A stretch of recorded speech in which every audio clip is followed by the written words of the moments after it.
Dünənlərim deputat Fazil Mustafanın keçmiş baş nazir Pənah Hüseynlə debatı qabağıma çıxdı və həmin debatda da Fazil Mustafanın deməyindən belə çıxdı ki, yaxşı ki bizi zamanında Ruslar işğal edib, yoxsa əks halda biz bu dəqiqə İranın tərkibindəydik və Molla rejimi altında yaşayırdıq.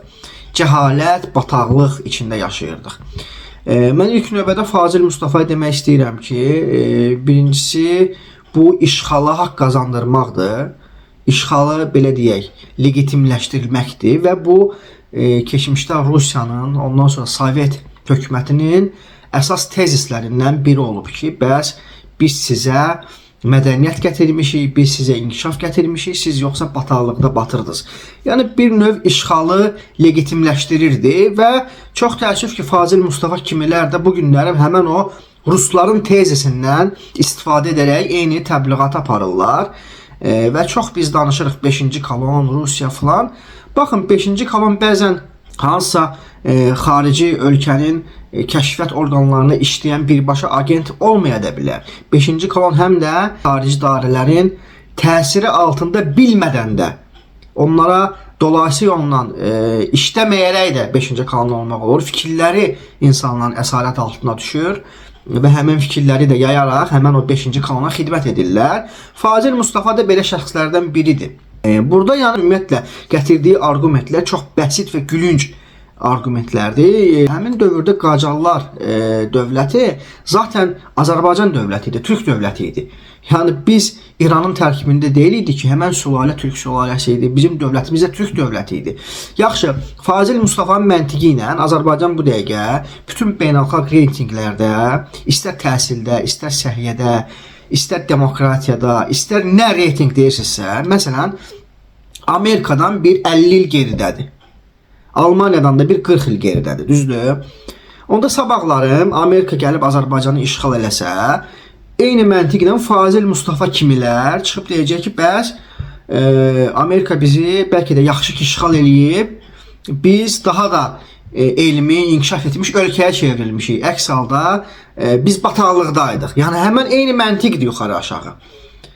Yəni bu günlərim həmin dövrdə Rusların işğalına dolayısı yolla haqq qazandıranlar sabahlarım Azərbaycanın başqa bir inkişaf etmiş, bizdən bir 30 il, 50 il öndə olan ölkələr tərəfindən işğal olunmağımıza haqq qazandıracaq potensial şəxslərdir.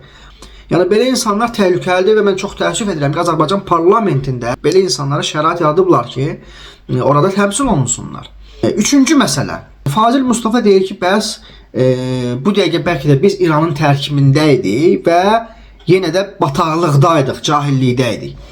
İndi mən Fazil Mustafa'ya xatırlatmaq istəyirəm ki, bu dəqiqə İran istər elm baxımından, istər təhsil baxımından, istər səhiyyə baxımından, texnologiyalar baxımından Azərbaycandan öndədir. Bunu yəni mən özümdən demirəm, beynəlxalq qurumların, beynəlxalq təşkilatların rəsmi monitorinqlərində də, hesabatlarında da bu özünü əks elətdirir.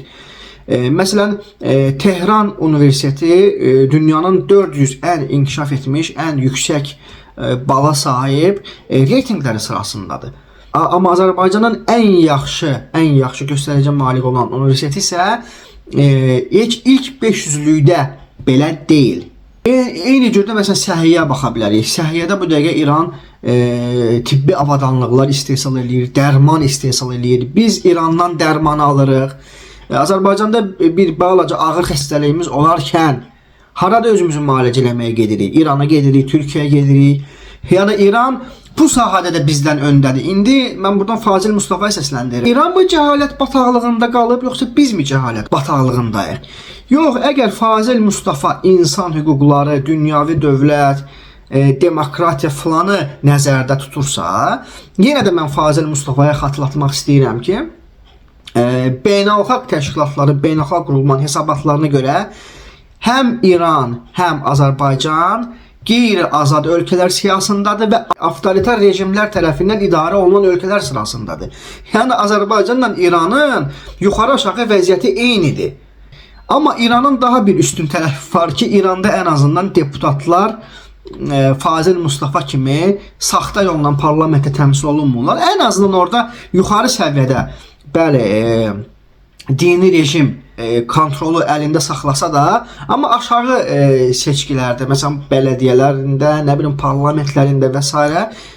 Hətta prezident seçkilərində belə onlar demokratik seçki keçirərək insanlar gedirlər rahat istədiyi adamları seçə bilirlər və Pezeşkiyan da bax son seçkilərdə məhz o yolla prezident seçildi. 50%-la, yəni demək olar ki, bərabər gedən bir seçkidə Pezeşkiyan qalib gələrək İran prezidenti oldu. İranda olan seçkilər, İranda olan azadlıqlar, siyasi azadlıqlar Azərbaycanın üstündə. Azərbaycanda hətta bələdiyyə seçkiləri belə saxtalaşdırılır. Parlament seçkilərinə mən ümumiyyətlə bəhs eləmirəm. Yəni parlament seçkiləri saxtalaşdırılmasaydı, ümumiyyətlə Fazil Mustafanın parlamentdə nə işi var idi? Fazil Mustafanın bu dəqiqə cəmiyyətdə reytingi nə qədərdir ki? Fazil Mustafa cəmi əhalinin 0 tam belki de %10% tanıyır. Onun da yarısından çoxunun Fazil Mustafa'ya mövqeyi mənfidir. Mənfi obraz kimi tanınır.